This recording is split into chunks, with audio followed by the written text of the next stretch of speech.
রুমের ভিতর ঢুকলে বোঝা যাবে যে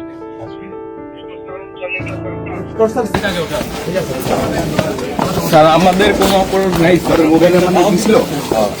মিরাজ ভাই, মিরাজ ভাই কই?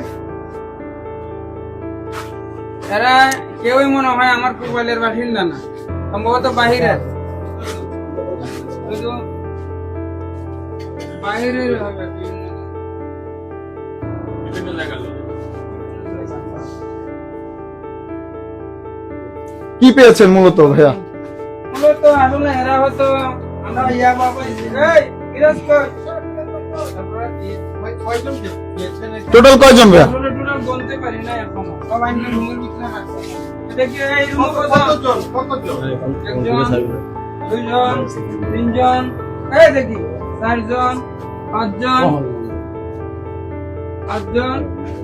ছয়জন, সাতজন, আটজন, নয়জন।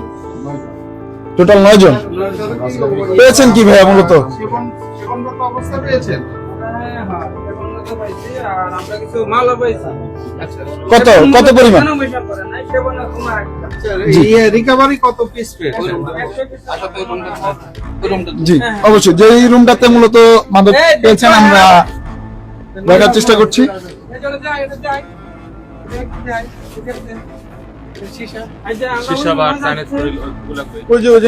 বেশি অস্ত্র পাওয়া গেছে শুনতে পেয়েছি, দেখতে পাচ্ছেন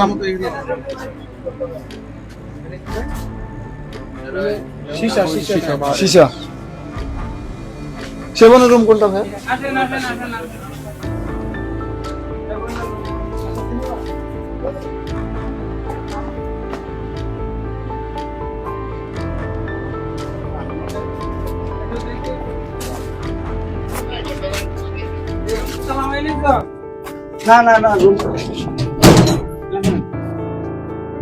এই রুমটিতেই মূলত তারা মাদক সেবনের কার্যক্রম পরিচালনা করত। আমরা দেখানোর চেষ্টা করছি আপনাদেরকে যে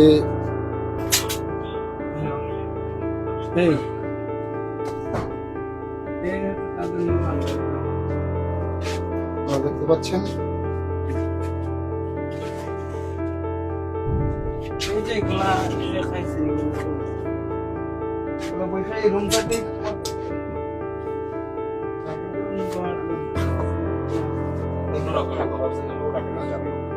রাজকীয় অবস্থা, বাইরে থেকে কোনোভাবে বোঝার ব্যবস্থা নেই যে এটার ভিতরে এতটা পরিমাণ।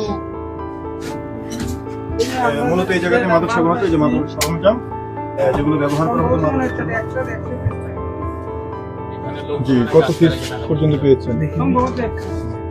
রুমের ভিতর ঢুকলে বোঝা যাবে যে টর্চার সেল। হ্যাঁ, টর্চার সেল। টর্চার সেল, হ্যাঁ। বাহির থেকে কোনোভাবেই বোঝার পরিস্থিতি নেই যে এর ভিতরে কিনসিট একটি বাড়ির ভিতরে এ ধরনের পরিবেশ তারা তৈরি করে রেখেছে। আপনারা দেখতে পাচ্ছেন যাইজে দিন থেকে এখানে বিভিন্ন মানুষকে ধরে নিয়ে এসে মুক্তিপণ আদায় করা হতো।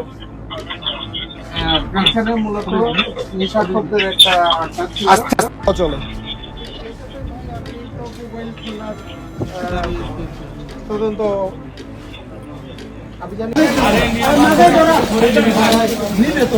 এখানে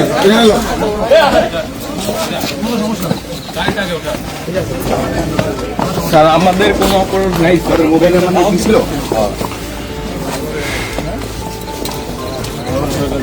গাছাটা না